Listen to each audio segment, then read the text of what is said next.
आज हम एआई के अंदर झांकने वाले हैं। मतलब उस ब्लूप्रिंट को समझने वाले हैं जो इसे इतनी शक्ति देता है। और इसका नाम है ट्रांसफॉर्मर आर्किटेक्चर। यही वो नींव है जिस पर आज के लगभग सभी बड़े भाषा मॉडल यानी एलएलएम्स बनाए गए हैं। तो चलिए सीधे सवाल पर आते हैं। देखिए, मशीनें तो अंकों में सोचती हैं, है ना? लेकिन हमारी भाषा का तो सारा खेल शब्दों के क्रम पर टिका है। तो फिर कोई मशीन इस इतने ज़रूरी फर्क को कैसे समझ पाती है? आज इसी गुत्थी को सुलझाने की कोशिश करते हैं।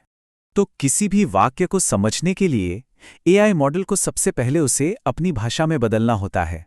और वो भाषा है नंबर्स की भाषा। ये है इसका सबसे पहला और सबसे ज़रूरी कदम। अच्छा, तो ये होता कैसे है? इस प्रोसेस को कहते हैं टोकनाइजेशन। इसमें वाक्यों को छोटे छोटे मैनेजेबल टुकड़ों में यानी टोकन्स में तोड़ दिया जाता है।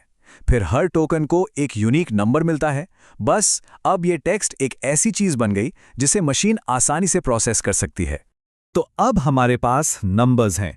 अब इन नंबर्स को उस इंजन में डालने का टाइम है जो आज के एआई को चलाता है।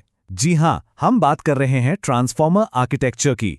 देखिए, पहले के मॉडल्स टेक्स्ट को एक एक शब्द करके पढ़ते थे। इसमें दिक्कत ये थी कि लंबे वाक्यों में अक्सर मतलब ही खो जाता था।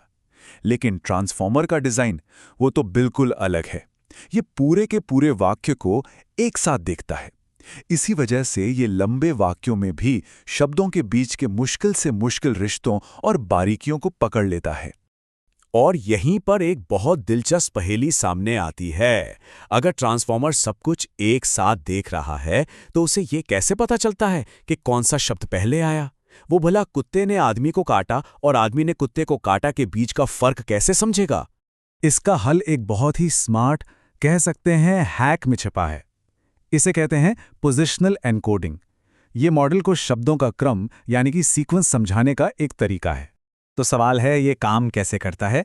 असल में हर टोकन नंबर के साथ एक और मैथमेटिकल सिग्नल जोड़ दिया जाता है। इस एक्स्ट्रा सिग्नल को एक तरह का जीपीएस कोऑर्डिनेट या डिजिटल टाइम स्टैम्प समझ सकते हैं। ये मॉडल को बताता है कि हर शब्द वाक्य में ठीक कहाँ पर है, पहला, दूसरा, तीसरा और इसी तरह।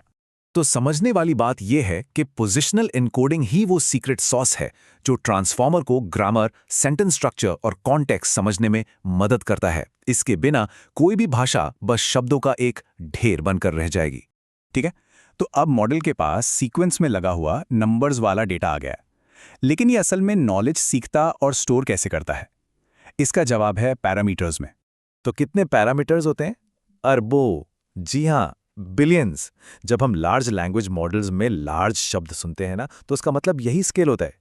इन मॉडल्स में अरबों और अब तो खरबों पैरामीटर्स होते हैं। तो आखिर ये पैरामीटर्स हैं क्या? इन्हें ऐसे समझिए जैसे खरबों छोटे छोटे नॉब्स हों जिन्हें घुमाया जा सकता है। ट्रेनिंग के दौरान मॉडल लगातार इन नॉब्स को घुमाता रहता है, उन्हें तब तक फाइन ट्यून करता है जब तक कि वो इंटरनेट पर मौजूद विशाल टेक्स्ट डेटा के पैटर्न को सही सही पकड़ न ले।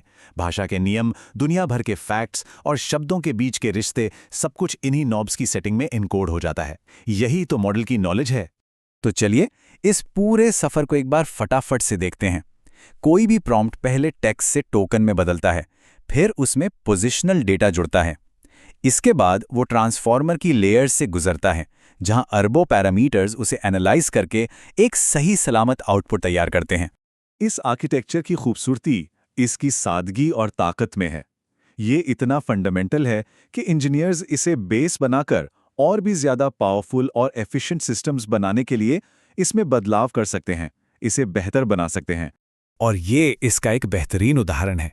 सारी डिटेल्स में जाने की जरूरत नहीं है, बस ये देखिए कि कैसे स्टैंडर्ड ट्रांसफॉर्मर ब्लॉक में सिर्फ एक कंपोनेंट को बदलकर इंजीनियर्स एक ज्यादा एफिशिएंट मॉडल बना सकते हैं। ये बिल्कुल लेगो ब्लॉक्स की तरह है, एक सिंपल पावरफुल बिल्डिंग ब्लॉक जिसे आप अनगिनत तरीकों से फिर से अरेंज कर सकते हैं। यही इसकी मॉड्यूलर जीनियस है। तो आखिर में सारा खेल आर्किटेक्चर का ही है। ट्रांसफॉर्मर ने मशीनों को भाषा का क्रम यानी कि ऑर्डर समझने की ताकत दी, पर यह एक बड़ा सवाल छोड़ जाता है।